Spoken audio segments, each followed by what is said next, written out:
Bien, amigos de Telecaribe, sean bienvenidos a una nueva emisión de la entrevista en Noti Minuto. Hoy nos encontramos con el diputado y jefe del bloque parlamentario de la Mesa de la Unidad Democrática y coordinador de Primera Justicia a nivel nacional, Julio Borges. Bienvenido, Julio. Muchas gracias, José. Gracias por esta entrevista y bueno, estamos a tu orden. Primero que nada, ya se conoce la hoja de ruta establecida por la Mesa de la Unidad Democrática para proporcionar ese cambio de gobierno que están buscando.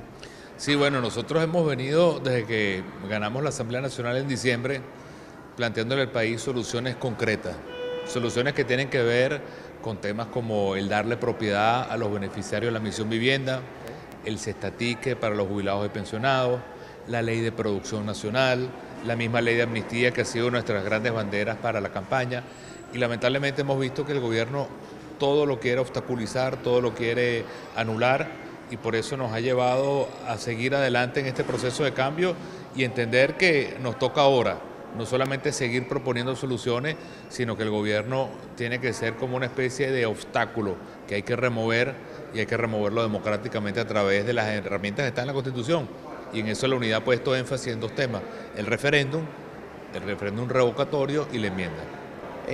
Constantemente en sus intervenciones lo hemos visto hablar sobre el tema de la salud, el tema de la inseguridad en el país, cómo se está manejando este tema a nivel de cifras y ese tipo de cosas. Bueno, si el gobierno tuviera mayor disposición de resolver los problemas del país, ese trabajo en conjunto entre la Asamblea y el Ejecutivo podría materializarse realmente en soluciones para la gente. Te pongo un ejemplo.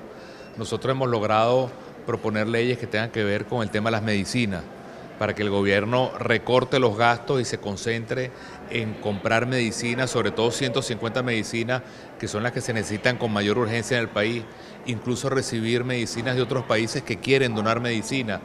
Y el gobierno pareciera que no le duele lo que viven los venezolanos y ha obstaculizado este proceso. Temas como por ejemplo de gran ayuda, como es el tema del cestatique para los jubilados y pensionados, el gobierno dice que no los va a pagar, que no le interesa ese tema y que dice que no tiene dinero, y gasta dinero en eventos, viajes, compras de aviones militares. De manera que para mí es un caso muy claro que al gobierno no le duele lo que está pasando en el país. Lo único que le interesa es el poder, lo único que le interesa es el dinero. Los venezolanos la estamos pasando muy mal, y el gobierno, en lugar de buscar los cambios que el país sabe que están allí, producir en Venezuela, generar mayor inversión, invertir en la seguridad, invertir en los medicamentos, lo único que sigue es con su show político, disfrutando el poder a costa del dolor de los venezolanos. Y en materia de inseguridad, algo que se ha acrecentado quizás con la situación reciente que se ha vivido en los penales, en las cárceles de Venezuela. Bueno, el gobierno podría hacer mucho más. Venezuela puede tomar medidas concretas en términos de dedicarle más dinero y más tecnología a tener también cuerpos policiales más numerosos. Venezuela ahorita tiene la mitad de los policías que necesita. Nosotros deberíamos tener 2 veces el número de policías que tenemos hoy, y eso significa invertir más en seguridad, depurar los cuerpos policiales, tener una justicia que para nosotros es tan importante. Primero, justicia, una justicia cercana, una justicia que esté a la vuelta de la esquina, una justicia que no tenga colores políticos, sino que verdaderamente se dedique a hacer valer los derechos de la gente, que no haya impunidad, que no haya violencia.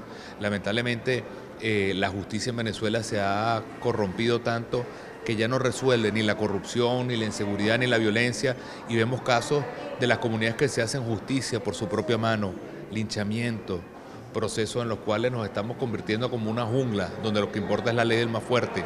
Y eso podría cambiar radicalmente si el gobierno tuviera mayor sensatez y hiciera una inversión mayor en todo el tema de seguridad.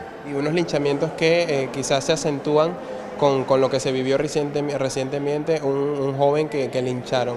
Lo vi, fue un caso muy doloroso, fue en Catia, porque la reflexión que yo hago sobre este caso no es solamente el hecho de que este joven fue linchado, le dispararon, lo quemaron, sino que pasó mucha gente a su alrededor y no había sensibilidad. Es un hecho que mucha gente incluso aplaudió, y para mí lo grave es que habla de un país que se está deshumanizando, un país que nos estamos convirtiendo como una especie de jungla de animales, y pareciera que el gobierno quiere eso, quiere que el país se convierta simplemente en un país de violencia, un país del más fuerte, y no un país de justicia o un país de paz. El gobierno pareciera que promueve la violencia, promueve la inseguridad para mantener el país en zozobra. Y por eso nosotros desde la Asamblea queremos más bien un país donde haya orden, donde haya reglas de juego, donde haya justicia. Vamos a seguir luchando por eso, lo vamos a lograr y parte de eso significa lo que hemos hecho, que es que tenemos que buscar cómo cambiar de gobierno y cómo hacerlo este mismo año. Como jefe del bloque parlamentario de la Mesa de la Unidad Democrática, ¿cómo han manejado el tema de los mineros desaparecidos en Tumeremo? Sabemos que eso ha tenido una resonancia muy fuerte, no solamente acá en Venezuela, sino también en otros países. Bueno, en este mismo momento que estamos hablando, hay una comisión de la Asamblea Nacional que está investigando los hechos allá. El gobierno ya acepta que hubo un hecho violento y al final también es un reflejo de lo que hablábamos en la pregunta anterior, cómo nos estamos convirtiendo en un país violento. Venezuela fue declarado por las Naciones Unidas como el país más violento del mundo. En Venezuela se mata y eso no tiene ningún valor, la vida no tiene valor y nosotros tenemos que rebelarnos, nosotros no podemos acostumbrarnos, nosotros no podemos resignarnos a ser un país donde maten a nuestros hijos, a nuestros hermanos, a nuestros familiares, donde haya secuestro, donde haya corrupción, donde haya impunidad y que no pase nada.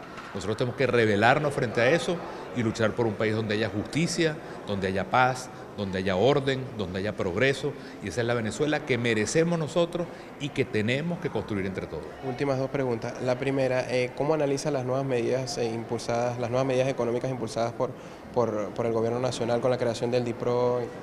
Mira, al final las medidas que está tomando el gobierno son como parches. Es como si tú tuvieras un caucho espichado y le pones unos parches para seguir adelante. Fíjate que todas las medidas que ha tomado el gobierno están hechas para resolver su problema económico. Es decir, aumento la gasolina para tener más dinero, devalúo la moneda para tener más dinero, aumento los impuestos para tener más dinero, pero no está resolviendo los problemas del país, no está resolviendo el problema de una economía que no funciona, de una economía que no está generando empleo, de una economía que no está generando en este momento oportunidades.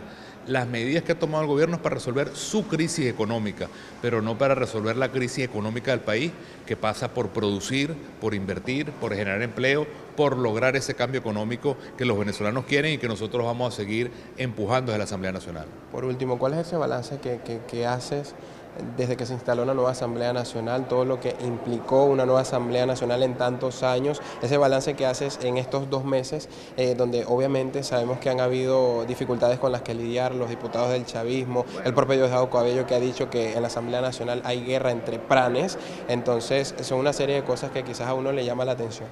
A nosotros nos ha tocado una lucha y una especie de carrera de obstáculos para llegar a la Asamblea Nacional. Parecía imposible las elecciones, luego parecía imposible ganar, luego parecía imposible ganar las 2/3 partes, luego parecía imposible instalar la asamblea y ahora que estamos instalados y hemos superado todos esos obstáculos, le podemos decir al país que vamos a seguir luchando, vamos a seguir adelante, vamos a seguir aprobando leyes que le den derecho a los venezolanos, que le otorguen derecho a los venezolanos, que cambien esta realidad y la gente puede estar segura que en la Asamblea Nacional, en la unidad, en todo el país, ese clamor de cambio se va a materializar y vamos a poder lograr entre todos los venezolanos tener una sola Venezuela unida y una Venezuela que logre superar todos estos problemas por el bien y por el progreso de Venezuela. ¿Cómo decirle a ese venezolano que está inseguro ahora con la recolección de firmas para el revocatorio, ese miedo que quizás puede existir en algunos de firmar teniendo el presidente de la lista Tascón? Mire, yo creo que lo que hemos nosotros más bien recogido en todo el país, y Enrique Capriles nos lo ha planteado, que ya recorrió toda Venezuela, es que el país entero quiere firmar, el país entero sabe que no podemos estar peor, no hay nada que temer, lo que sí hay que temer es a no hacer nada y eso lo vamos a lograr entre todos los venezolanos. Okay, muchísimas gracias. Ese es Julio Borges, director del Partido Primero Justicia a nivel nacional y también jefe del bloque parlamentario de la Mesa de Unidad Democrática en la Asamblea Nacional. Muchísimas gracias, Julio. Muchas gracias, José. Gracias por esta entrevista y a tu orden. Yo soy José Antonio Poito y esto fue la entrevista para Noti Minuto. Nos vemos en una próxima oportunidad.